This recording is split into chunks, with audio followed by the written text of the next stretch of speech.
Another guy who is awfully talented as well, but doesn't have quite as many victories in NASCAR anyway as Mark Martin. That's Juan Pablo Montoya. He does, however, have 2 Cup Series wins. One of them came a year ago at Watkins Glen. What's in store for him this year? Well, Nicole Briscoe tried to find out. You know, one of the fun people to follow on Twitter is this guy right here, Juan Pablo Montoya, because I swear to you, you have the most interesting time in the off-season doing a bunch of different things. What, windsurfing? What else do you do in the off-season? Windsurf, I play golf, I fly RC planes, helicopters, I take them. Well, it's not, I don't know, it's what I do. I don't know. It's like one hobby after another. Yeah, that's what my wife tells me. She's like, okay, sure. what is this week? Well, what else did you do in the off-season, though, in terms of the team to build on really what was a fantastic year for the entire organization in 2010? I think we showed a lot of speed on our cars. We showed a lot of promise on our cars.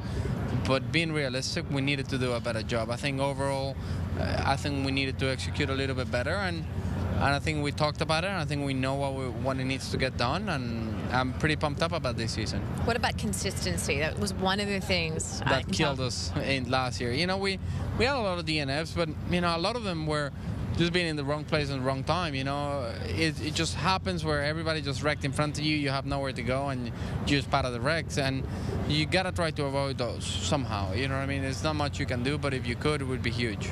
Your team owner really did have an amazing year, a spectacular year. I mean, anything that he could have won, he did. From the Indy 500 to Daytona to the Brickyard, and of course, you guys were successful a few times on the track just in the regular season. Has he said anything to you about wanting to continue on or building upon what happened in 2010? I mean, obviously, you got the Rolex win for the team this year. Yeah, we had a 1-2 for the team this year, and that was huge. So I think as a team to start the season with a 1-2 is huge.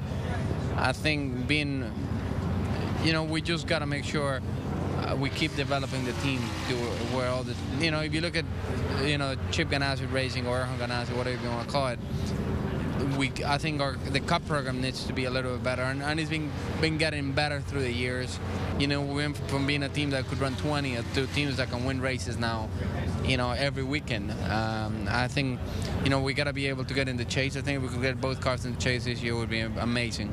Jamie obviously had a great year too. How do you two motivate each other and make each other better?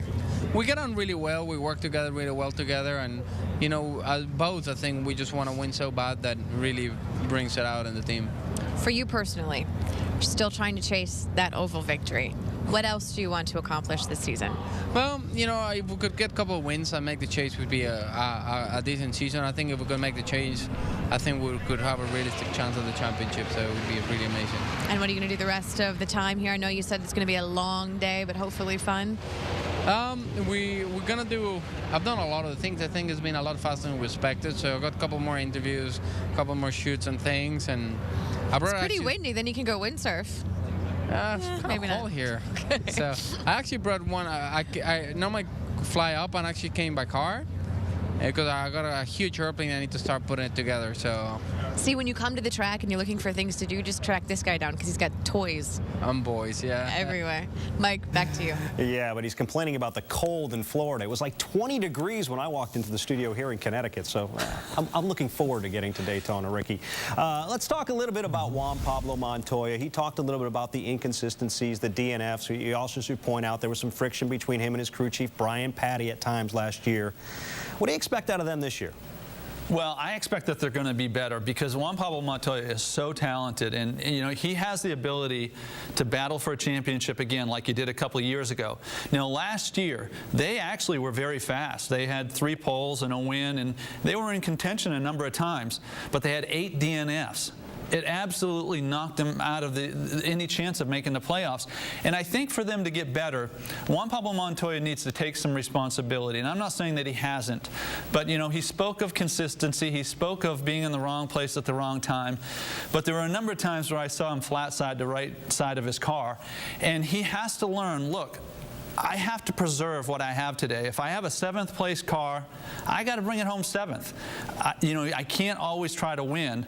I'm not always going to have a winning car. He's as talented and fast as almost anybody out there, but he still needs to learn the game a little bit, and I think he's capable of winning a championship. And I think a lot of people agree he is capable of winning the championship. It's just a matter of whether or not he's learned those lessons you've talked about, and we'll be paying very close attention to that here in 2011. Ricky, don't go away. Still plenty to come here on the show. Coming up, we'll speak with NASCAR's most popular driver, a guy who is definitely in the spotlight, still looking to break a long winless streak, Dale Earnhardt Jr.